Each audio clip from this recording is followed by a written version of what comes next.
A Hollywood actor died alone, and the trail led not to a street dealer, but to someone hidden in plain sight.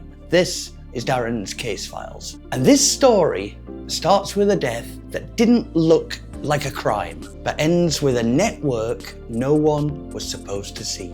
Los Angeles runs on appearances. By day, it's clean, it's controlled, curated, but at night, there's a second system, one that doesn't advertise, doesn't leave receipts, and doesn't ask too many questions. Because in this world, access is everything. Access to people, access to privacy, and sometimes access to substances that exist in a legal grey area. Ketamine is one of them. Originally designed as an anesthetic, now used in controlled medical settings for treatment-resistant depression. It's like a last chance. But outside of that system, it becomes something else entirely. Fast-acting, dissociative, something that makes you feel disconnected from reality, and incredibly easy to misuse. And in Los Angeles, it had quietly become part of a hidden economy, one that most people never see unless something goes wrong. And it does. October 2023, Matthew Perry is found unresponsive at his home. At first, there's no sign of anything unusual, there's no break-in, there's no visible struggle, nothing obviously criminal, which creates a dangerous assumption. Was this just another tragic accident? But when the toxicology reports come back, everything changes. Ketamine. Not in small amounts, not in the range you'd expect from controlled medical treatment. This was something else, something far beyond that. And suddenly, the question shifts from what happened to something much more uncomfortable. Who supplied it? Here's what investigators quickly realized. This wasn't going to be simple, because ketamine isn't always illegal. It can be prescribed, which means the source could be legitimate, at least on paper. So instead of chasing dealers, they started with doctors, treatment providers, clinics, medical records,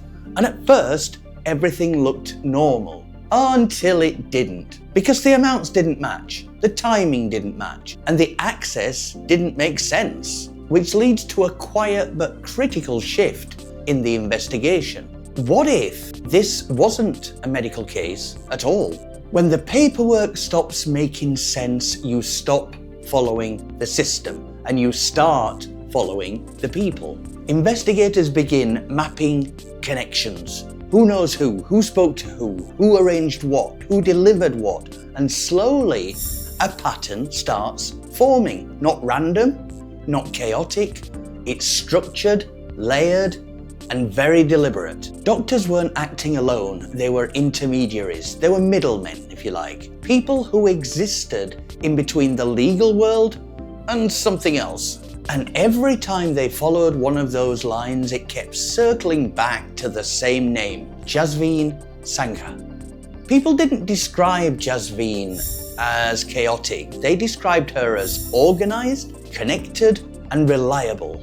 According to prosecutors, she wasn't just supplying drugs, she was facilitating access to the drugs. And in a place like Los Angeles, that's far more valuable because her clients, they weren't random, they were wealthy, they were private, and they were used to getting what they wanted quickly and quietly without question. And that is what made this different. This wasn't street level, this was curated, delivered, controlled. But again, until it wasn't. Then investigators uncover something that shifts the tone completely. This wasn't the first time. Authorities believe there had been earlier overdose incidents linked to the same supply chain. And yet, the operation continued. That detail matters because now this isn't just about distribution. It's about awareness, about risk, about what happens when warning signs are ignored. And suddenly, this case isn't just tragic, it's preventable.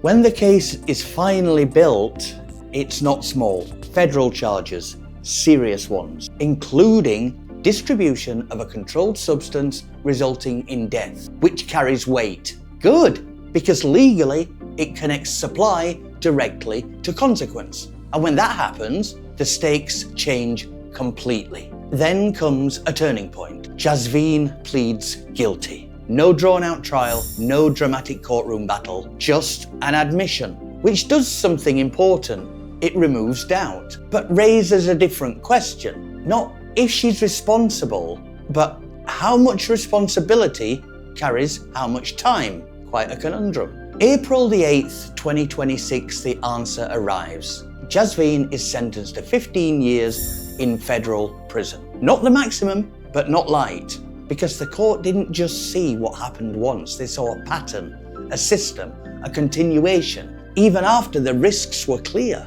And that is what the sentence reflects. This case isn't just about one person, it's about a system that exists, but only becomes visible when something goes wrong. And by the time it does, it's usually too late. Please follow for more true crime. Until next time.